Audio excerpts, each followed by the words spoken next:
संविधान के तहत जो अधिकार और हक हैं उसको भी छीनने का काम सरकार कर रही है।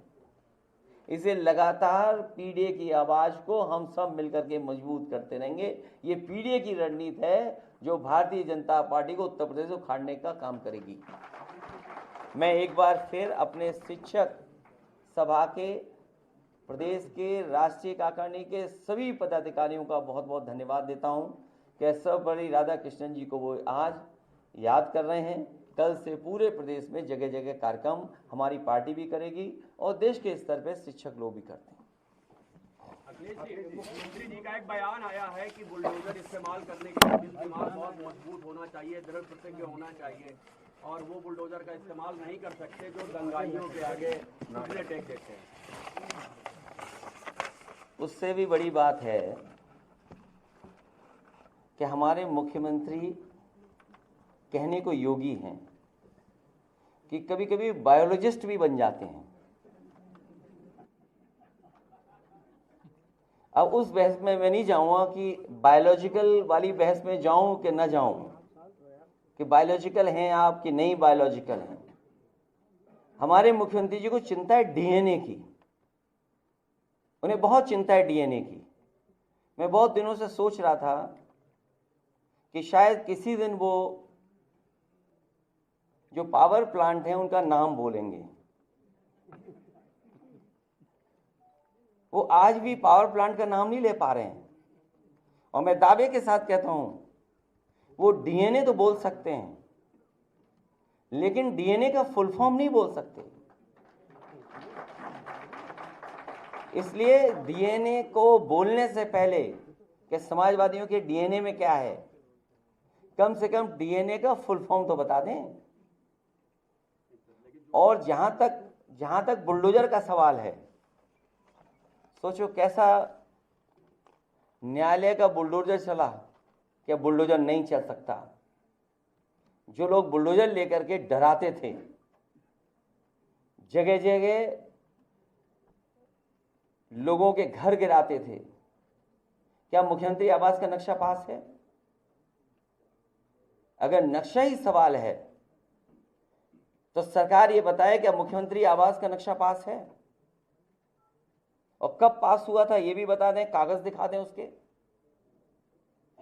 इसका मतलब यह हुआ कि आपने जानबूझ करके, जिनसे आपको बदला लेना था, नीचा दिखाना था, और अपनी सरकार की ताकत पर, अहंकार पर आपने जानबूझ करके बुलडोजर चलाए, जिसका परिणाम यह है कि हाई कोर्ट से लेकर के सुप्रीम कोर्ट ये कह सकता है कि बुलडोजर संवैधानिक नहीं है, अनकॉन्स्टिट्यूशनल चीज है, अनकॉन्स्टिट्यूशनल है। और कल ही सुप्रीम कोर्ट ने कहा है कि अब बुलडोजर नहीं चल सकता है। तो क्या अभी तक जो बुलडोजर चल रहा था उसके लिए सरकार माफी मांगेगी कि नहीं मांगेगी? और जहां तक दिल और दिमाग, हमारे पत्रकार साथी आपको सबको पता है, ये कोई पहली बार बात नहीं मैं कह रहा हूं, और फिर कहता हूं, बुलडोजर में दिमाग नहीं होता है, स्टीयरिंग होता है उसमें। स्टीयरिंग से चलता है बुलडोजर। उत्तर प्रदेश की जनता कब किसका स्टीयरिंग बदल दे, या दिल्ली वाले कब किसका स्टीयरिंग बदल दें। और बुलडोजर जो है, जिनके लिए बुलडोजर बल व नाइंसाफी का प्रतीक है, मैं उन्हीं को बुलडोजर की मुबारकबाद देना चाहता हूं।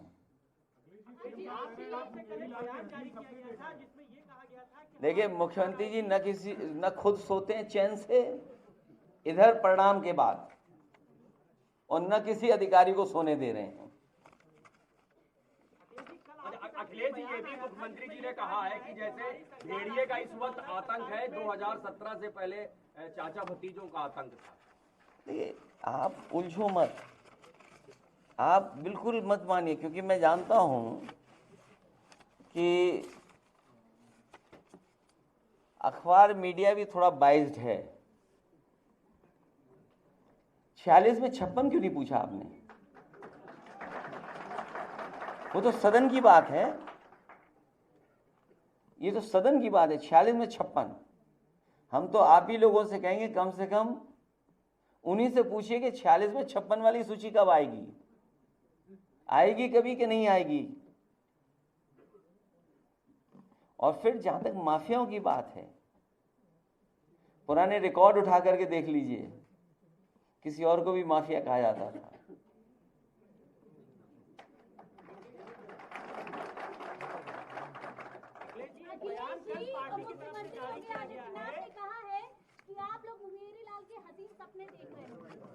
किस बात के लिए सपने देख रहे हैं? 27 के चुनाव के लिए और उपचुनाव के लिए। जो बात ये कहते हैं कि 2017 के पहले प्रदेश में लूट थी, यही तो कहते हैं।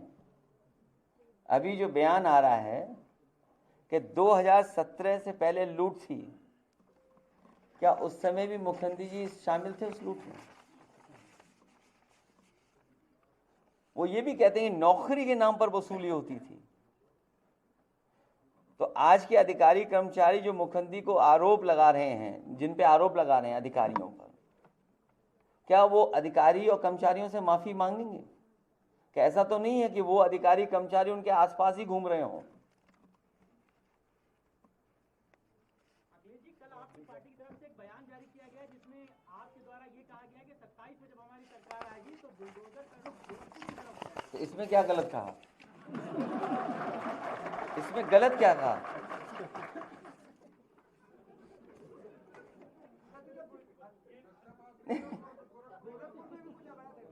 नहीं, अवैध क्या है? नहीं, अवैध क्या, अवैध क्या है? ये कौन तय करेगा? इंस्टीट्यूशन तय करेगी ना। तो मैंने आपसे कहा कि सरकार अपने हिसाब तय करती है, इंस्टीट्यूशन नहीं तय करती है। बीजेपी तय करती है कि कौन सा लीगल कौन सा इलीगल है। उसमें भी आप सेलेक्टिव हैं।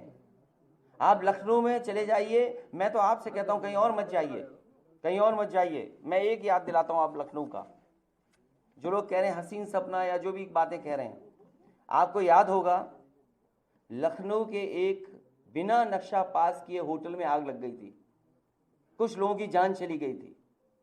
और उस समय मुख्यमंत्री जी ने कहा था कि 24 घंटे तब होंगे जब बुलडोजर चल जाएगा।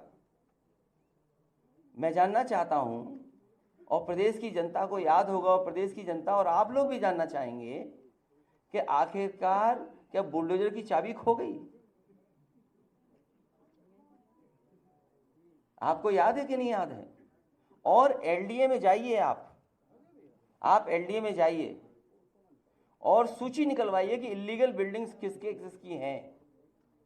ये मौका मिला है कि जितनी भी एलडीए की इलीगल बिल्डिंग हैं, आप क्यों नहीं बुलडोजर चला रहे हो वहां पर?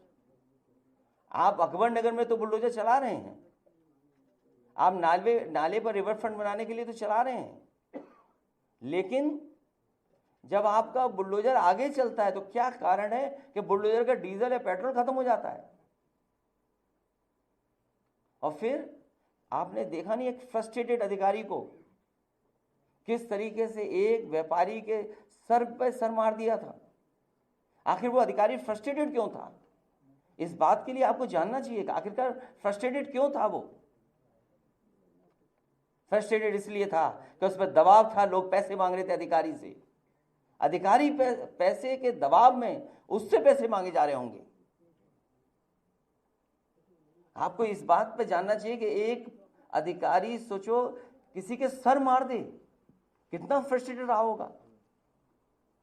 तो इसलिए सवाल ये नहीं है कि दिल और दिमाग, मैंने आपसे कहा कि बुलडोजर पे कोई दिल और दिमाग नहीं होता, ये कैमरे पे भी दिल और दिमाग नहीं होता, जब आप चलाते हो तब कैमरा चलता है। उपचुनाव में सभी सीटें 10 की 10 उत्तर प्रदेश की जनता इंडिया गठबंधन और पीडीए को जिताने जा रही है। ये कितना भी भटक लें, कितना भी, और देखिए जो भाई आप आग मत लगाओ।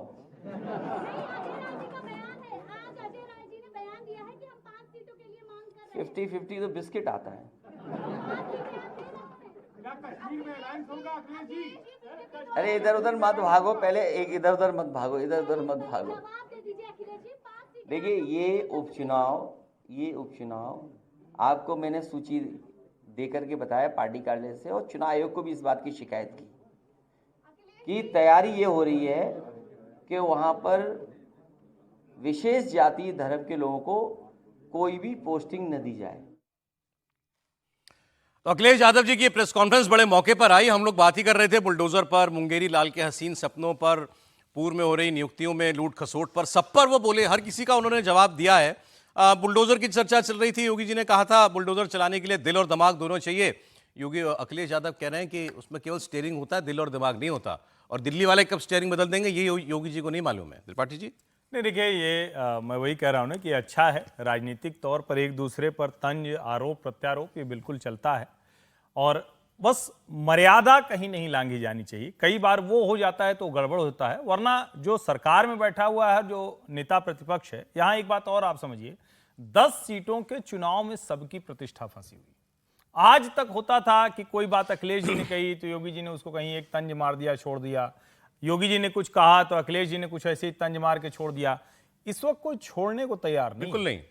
एक एक बात का जवाब उधर से भी दिया गया है, एक एक बात का जवाब इधर से भी दिया जा रहा है। और तैयारी कितनी की गई होगी कि एक वो जो होटल में आग लगी थी उस प्रकरण को खोज कर लाए कि वो अभी तक क्यों नहीं गिरा, ये सवाल है।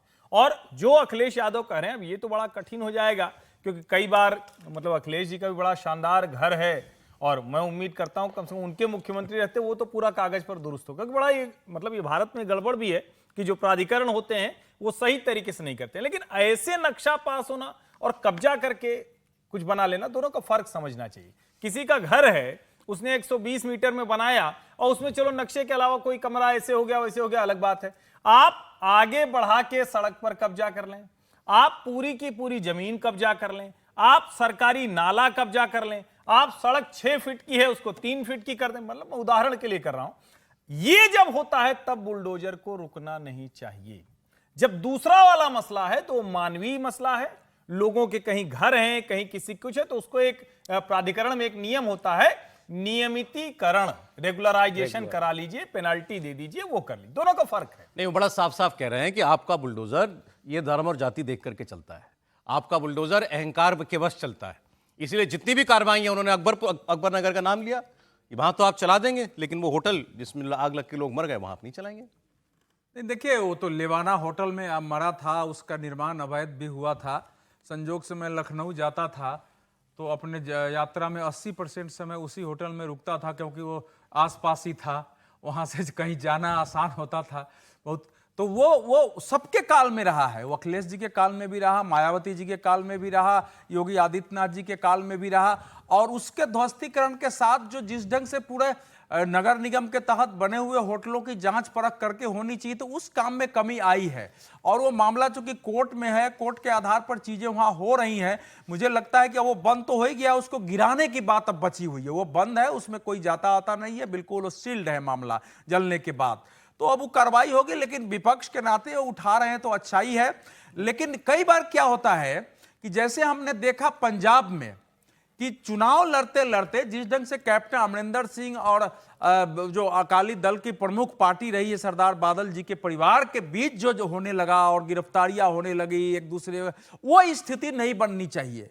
पिछले कार्यकाल में वैसे ही हमने हिमाचल प्रदेश में देखा, एक दूसरे के विरुद्ध दुश्मनी लगा के, वो स्थिति नहीं होनी चाहिए। साथ ही साथ ये स्थिति भी नहीं होनी चाहिए कि पॉलिटिकली तो हम एक दूसरे पर हमला करें, लेकिन अगर सामने वाले का कुछ बड़ा भ्रष्टाचार है उस पर कार्रवाई नहीं हो, ये भी स्थिति नहीं होनी चाहिए। सर लेकिन कहां हुई कार्रवाई?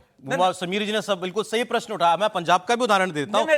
रिवर प्रोजेक्ट है, रिवर आप क्या मुझे कार्रवाई बता देना क्या हुई? आज योगी जी हर सभा में कहते हैं चाचा भतीजे झोला लेके निकल पड़ते थे जब नियुक्तियां होती थी। अगर इतनी सार्वजनिक बात है तो क्यों नहीं कार्रवाई पूरी उस पर? नहीं, अखिलेश जी पर, शिवपाल जी पर केस हो। 2017 के चुनाव में एक बड़ा मुद्दा था, कायदे से योगी आदित्यनाथ जी के आने के बाद एक कमीशन बनना चाहिए था उस काल के भ्रष्टाचार पर, जमीन के कब्जे पर, फिर उसके आधार पर जांच करके और फिर आना चाहिए, तो वो हुआ नहीं है। अब उसके पीछे अनेक कारण होते हैं, जैसा हम सब लोग जानते हैं कि बड़ी पॉलिटिकल कार्रवाई से क्या होगी, क्या उसमें है, फाइलें तो जरूर निश्चित रूप से पास में होंगी। तो ऐसा तो नहीं कि टोटल नहीं हुआ है, कार्रवाई हुई है, कुछ उनके लोगों की अरेस्टिंग हुई है, बीच बीच में जमीनें छुड़ाई गई हैं, कुछ चीजें और भी मुक्त हुई हैं, हुआ है, ऐसा नहीं है। लेकिन हाँ, जैसे रिवर फ्रंट वाला जो मामला था, जो इतना था, सीबीआई के पास भी चला गया, उसका क्या प्रगति है लोगों को नहीं पता है। कई ऐसे रोड के निर्माण थे, पुल के निर्माण, जो बड़े मुद्दे में थे, वो देश को नहीं पता है। तो अब उसके बारे में हम लोग कुछ नहीं कह सकते। मेरा इतना ही कहना है कि भ्रष्टाचार पर पॉलिटिकली कोई बड़ा है या छोटा है, उसको देख के कार्रवाई नहीं होनी चाहिए। बाकी उत्तर प्रदेश में अच्छा हुआ है, बड़ा छोटा देखकर ही हो रही कार्रवाई। समीर जी, एक लाइन, ये जो दोनों आया ना, अब उत्तर प्रदेश की राजनीति को इस समय व्यक्ति के स्तर पर देखें तो योगी बनाम अखिलेश, अखिलेश बनाम योगी में ये मोड़ दिया गया है।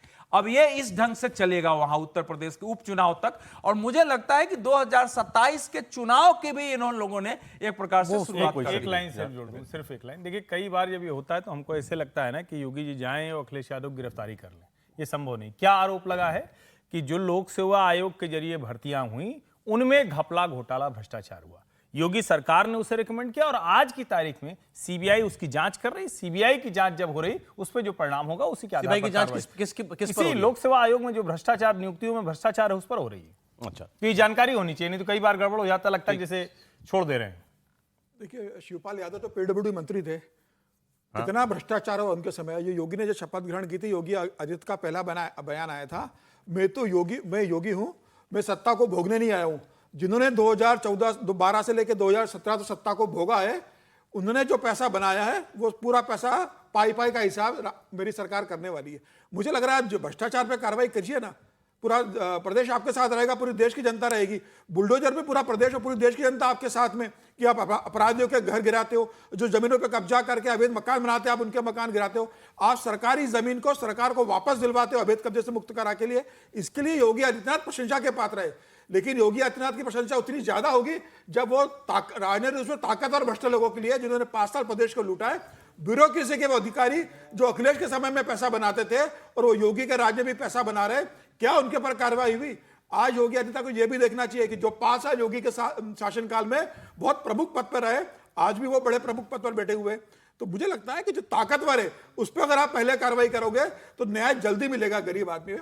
गरीब आदमी भी तो आप कार्रवाई करना ऐसे नहीं। शिवपाल यादव ने इतना भ्रष्टाचार किया पीडब्ल्यूडी के अंदर, एक अधिकारी बर्खास्त नहीं हुआ, एक बार शिवपाल यादव को कोर्ट के दरवाजे नहीं जाना पड़ा, एक बार शिवपाल को किसी कमेटी के सामने हाजिर नहीं होना पड़ा कि 5 घंटे पूछताछ हो रही है। शिवपाल यादव आज उसी ठसक के साथ चलते हैं जिस ठसक के साथ 2012 से लेकर 2017 तक चलते थे। बीच में ये बात नहीं हुई कि वो योगी आदित्यनाथ के साथ बैठ के हो रही है कि भारतीय जनता पार्टी में आ रहे। तो क्या भारतीय जनता पार्टी में शिवपाल यादव आने वाले थे? अखिलेश यादव से शिवपाल यादव का पंगा हो रहा था। क्या भारतीय जनता पार्टी योगी आदित्यनाथ में उसमें अपना कोई राजनीतिक लाभ पार्टी का देख कर उस पर कार्रवाई नहीं कर रहे थे? ठीक है, मुझे लग रहा है जो भ्रष्टाचारी है उस पर कार्रवाई, जैसी कार्रवाई माफिया पर, अपराधियों पर हुई, वैसी कार्रवाई भ्रष्टाचारियों पर होनी चाहिए थी। बिल्कुल, इससे कोई मतलब इसमें कोई वो होना ही नहीं चाहिए। क्या इसमें ट्रैक रिकॉर्ड योगी सरकार का वैसा नहीं है? नहीं, मैं एक केस देख रहा था जो बहुत चर्चा में रहा, मुलायम सिंह जी पर और अखिलेश यादव पर चला था, डिस्प्रोपोर्शनेट एसेट का, है ना, डीए का केस था। वो मई 21, 2019 को सीबीआई ने सुप्रीम कोर्ट में कहा कि CBI has informed the supreme court that it gave a clean chit to Samajwadi Party patriarch Mulayam Singh Yadav and his son Akhilesh Yadav in a disproportionate asset case way back in August. ठीक है, और उसमें लिखा है the agency inform the court in an affidavit filed on May 9 the P conducted, ये हो गया। फिर लिखा है उन्होंने, जो मोटी बात लिखी है, no prima facie evidence of commission of cognizable offence against the suspect was found during the inquiry and has the P in case was not converted into. कौन से साल का है सर ये 21 मई 2019 का केस। 2019 का। अच्छा, ये एक उदाहरण मैं बता रहा हूँ, लेकिन जो समीर जी ने सवाल किया वो बिल्कुल ठीक सवाल है कि क्या जिन लोगों के ऊपर आप लूट का आरोप लगा रहे हैं उन पर आपने कार्रवाई की? या तो आपके पास एविडेंस नहीं है या फिर कोई और कारण होंगे, लेकिन ये फैक्ट मतलब मोटे तौर पर दिखाई देता है कि सरकार ने उस तरह से कार्रवाई उनके खिलाफ नहीं की। और अभी उपचुनाव हो रहे हैं तो फिर ये बात होगी, फिर उपचुनाव खत्म हो जाएंगे तो फिर दूसरी बातें होने लगेंगी। तो पॉलिटिकल, लेकिन क्या होता है कि जब मान लीजिए अखिलेश यादव के खिलाफ कार्रवाई हो जाती तो फिर हम ही लोग यहाँ पर बैठ के कहते हैं कि एक पॉलिटिकल वेंडेटा कर रहे हैं। इसमें दोनों बातों का एक वो है। वो एक और चीज इसमें जोड़ दूं कि यही वो मसला है डिस्प्रोपोर्शनेट एसेट्स का, जिस पर मुलायम सिंह यादव ने कहा था कि सीबीआई भेज के हमारा वोट लेना चाहते हैं, डराते हैं, इनसे बदमाश कोई नहीं है। ये कांग्रेस वाले जो है ना, ये एजेंसियों का दुरुपयोग करते हैं। मुलायम सिंह यादव जी ने कहा था ये 2013 का केस है, 13 का कांग्रेस ने दर्ज बिल्कुल किया था। कांग्रेस वो ने इसलिए शुरू मैंने किया उसको था, बताया और कि कहा ही जाता है कि वो दबाव के लिए किया था, जिससे 2019 में यानी नरेंद्र मोदी की सरकार के कार्यकाल में उनको पूरी तरह से मुक्ति मिल गई, क्लीन चिट मिली। मतलब केस में कुछ था ही नहीं शुरुआत से। कहा जाता है अब ये तो सीबीआई ने कहा है। फिर वो वकील साहब लेके गए हैं, नहीं वो गए हैं लेकिन वो बाढ़ कुछ में गए। हाँ और अब तो इस सरकार ने उनको पद्म विभूषण भी दे दिया, कार सेवकों पे गोली चलाने वाले नेता पर। तभी तो वो सिर्फ चाचा भतीजा कहते हैं ना। तीसरे का नाम सुना आपने योगी? तो चाचा भतीजा के जो खिलाफ कार्रवाई समीर जी जो बता रहे हैं, जितना करप्शन हुआ, हर्षवर्धन जी ने इस बात का जिक्र किया, तो उस पर तो कार्रवाई होनी चाहिए ना। कोई कार्रवाई हुई है इस सरकार में? पॉलिटिकल टॉक पर कुछ वॉक भी तो हो। हाँ, तो वही बात ये है। है। नहीं देखिए, रिवर फ्रंट पर ही कर लेते चलते मसला चलते। बड़ा सीधा सा होता है। ऐसे मसलों पर आप किसी नेता की संपत्ति, किसी नेता पर कार्रवाई करते हैं तो जो अभी विजय जी ने ही एक शब्द कहा कि पॉलिटिकल वेंडेटा में आ जाएगा, आप परेशान हो जाएंगे। अब आप ये बात कर रहे हैं, इतना कुछ हुआ, रॉबर्ट वाड्रा जेल गए क्या? इतना कुछ हुआ क्या? सोनिया जी, राहुल जी या और कोई जेल गया क्या? मामले तो चल रहे हैं, वो तो बाकायदा उन्हीं की सरकार के कार्यकाल में थे। तो कई बार जो टॉप पॉलिटिकल लीडरशिप होती है, उस पर जो कहें कि हाथ डालने से बचना कह लीजिए, या वो सोचते हैं कि सीधे कुछ करेंगे तो हमारे ऊपर आ जाएगा, जनमत हमारे खिलाफ हो जाएगा। भारत में थोड़ा सा राजनीति में इस तरह की कई चीजें चलती हैं। लेकिन मेरा ये मानना है कि अगर सरकार निजी तौर पर ईमानदार होती हुई दिखे तो उससे भी बहुत सी चीजें बनती हैं। कम से कम भ्रष्टाचार होता हुआ ना दिखे, एक जिसको हम कहते हैं ना कि एकदम ऐसा ना हो जाए कि अच्छा चलो आओ, चलो हम लेके चलते हैं, चलो और लखनऊ चलो, और चलो काम करा के लाते हैं, ये कहने के साहस आज किसी में नहीं। अरे ये कुछ तो लोगों पर कार्रवाई नहीं होती, कुछ लोगों को अपने साथ ले लेते हैं, तो उस पर कार्रवाई नहीं होती। ऐसा भी चलता रहता है राजनीति में। बहुत अच्छा, सारी योगी चीजें। आदित्यनाथ फूलपुर में इस वक्त बोल रहे थे, थोड़ी देर पहले बोल रहे थे, आपको सुनवाते हैं वहां की बातचीत। हत्या हो गई थी उस समय, इन्हें याद नहीं आ रहा था पीटीए, राज्यपाल मार दिए गए, लेकिन इनको अपनी कुर्सी की चिंता थी। तब इनको अपनी कुर्सी की चिंता थी, तब राज्यपाल जैसे गरीब मारे जाते हैं, उमेश पाल जैसे मारे जाते हैं। हम लोगों ने तो कहा कि अपराध और अपराधियों को बख्शेंगे नहीं, जीरो टॉलरेंस की नीति के तहत सरकार कार्य करेगी। हम सुरक्षा सबको देंगे, सम्मान सबको देंगे, विकास सबका करेंगे। लेकिन अगर किसी ने किसी बेटी वहां चलती हुई बेटी पर हाथ डालने का दुस्साहस किया तो उसके हाथ अलग होंगे, पैर अलग होंगे, जरूर करवा देंगे। हर बेटी को सुरक्षा प्रदान करना ये सरकार का दायित्व है, और सरकार अपने इस दायित्व का निर्वहन करेगी, किसी भी हद तक जाकर के करेगी। हर व्यापारी को सुरक्षा प्रदान करना हमारा कार्य है, और सरकार किसी भी हद तक जाकर के सुरक्षा भी देगी, उन्हें सम्मान भी देगी। हर नागरिक को सुरक्षा प्रदान करना, हर बहन और हर बेटी की सुरक्षा करना इस सरकार का कार्य है, सरकार उसको भी करेगी। और तब भी मैंने कहा था, माफिया अगर सिर उठाने का दुस्साहस करेगा तो उसको मिट्टी में मिलाने का काम भी सरकार करेगी। और बहनों और भाइयों, आज मैं आपसे कहने के लिए आया हूं, ये जो बड़ी बड़ी घोषणाएं कर रहे हैं, ये वही लोग हैं जिन माफियाओं के सामने आज कभी नाक रगड़ा करते थे, उनके सामने, दंगाइयों के सामने नाक रगड़ा करते थे। अरे बुलडोजर चलाने के लिए हिम्मत चाहिए, हिम्मत। ये दंगाइयों के सामने और माफियाओं के सामने नाक रगड़ने वाले बुलडोजर क्या चलाएंगे? बुलडोजर को देख करके इनको वैसे ही हार्ट अटैक हो जाएगा। ये लोग नहीं झेल पाएंगे इन बातों को। लेकिन बहनों और भाइयों, मैं आया हूं आपके सामने, ये मंच आया है आपके सामने आपको आश्वस्त करने के लिए। कुंभ आपने 2013 में भी देखा होगा, और कुंभ का आयोजन 2019 में भी देखा होगा। 2013 में जो भी आया होगा, संकल्प लेके गया कि दोबारा इस प्रकार की दुर्व्यवस्था में नहीं आऊंगा। लेकिन आदरणीय प्रधानमंत्री मोदी जी के मार्गदर्शन और नेतृत्व में जब 2019 में प्रयागराज कुंभ हुआ, मंत्रिमंडल के मेरे सहयोगियों ने, यहां के माननीय जनप्रतिनिधियों ने, माननीय सांसद प्रोफेसर रीता बहुगुणा जोशी, अब योगी जी फूलपुर में बोल रहे हैं भाई माहौल तो पूरा बना दिया योगी जी और अखिलेश यादव जी ने कहा माफिया के सामने नाक रगड़ने वाले ये बुलडोजर चलाएंगे। अब यह है कि बुलडोजर कानूनी के साथ साथ एक बड़ा राजनीतिक मुद्दा बना है और दोनों ओर से तैयारियां हैं। योगी आदित्यनाथ जैसा हम जानते हैं एक प्रखर वक्ता है, जब वो बोलते हैं तो उनकी भाषा की तुलना किसी से हो ही नहीं सकती है। अखिलेश जी का अपना तरीका है, वो आज तैयारी से आए थे पत्रकारों के बीच, उन्होंने रखा है। और ये अच्छा है कि इस विषय पर उत्तर प्रदेश की जनता के बीच राजनीतिक रूप से लोकसभा चुनाव के बाद बहस हो कि किसके काल में भ्रष्टाचार हुए, किसके काल में भ्रष्टाचार के विरुद्ध कार्रवाई हुए, किसके काल में माफियाओं का बोलबाला बढ़ा, किसके काल में माफियाओं के विरुद्ध कार्रवाई हुई, किसका काल कानून और व्यवस्था के नाम पर जो है पूरे उत्तर प्रदेश में आतंक का राज बना था, और किसके काल में कानून और व्यवस्था की धमक हुई और कैसे हुई है। क्या वो तरीके जो थे वो तरीके संविधान से परे थे, कानून से परे थे? इस पर अगर ठीक बहस हो तथ्यों के साथ तो ये उत्तर प्रदेश के वातावरण के लिए भी अच्छा है, और हम सब लोग जो यहां हैं उनके लिए भी सादा थोड़ा ज्ञान होगा उस विषय पर बोलने के लिए, और दूसरी पार्टियों को भी इसमें आना चाहिए। अगर ये बहस आगे चल रही है तो फिर इसकी भी तैयारी होनी चाहिए कि हमीरपुर अवैध खनन घोटाले में जब सीबीआई ने मुकदमा दर्ज किया था अखिलेश जी पर, पूछताछ के लिए बुलाया था, तो पूरी सपा खड़ी हो गई थी कि कानून इनको जो है बहुत ज्यादा प्रताड़ित करने के लिए बुलाया गया था। जब रिवर फ्रंट पर शिवपाल जी को बुलाया गया था तो एज विटनेस गवाह के तौर पे नहीं, जो एफआईआर दर्ज हुई थी 13 पट्टे खारिज को अब खनन वाला मामला कह रहे हैं सर। उस समय इनके हाथ खनन के मंत्री थे, लेकिन वो मेरे सिर्फ इतना का नोटिस हुआ था एज गवाह। उस समय आइए बातचीत करिए, मैंने उसको दिया जाए। तो ये भी नहीं हो, अगर कोई कानूनी कार्रवाई होती है तो उसका जाकर वैसे एक बात तो है दर्शक भी नोट करेंगे, योगी आदित्यनाथ कभी सीधे चाचा भतीजा जब वो कहते हैं तो सीधे आप भ्रष्टाचार का आरोप लगा रहे हैं ना शिवपाल यादव पर और अखिलेश यादव के ऊपर।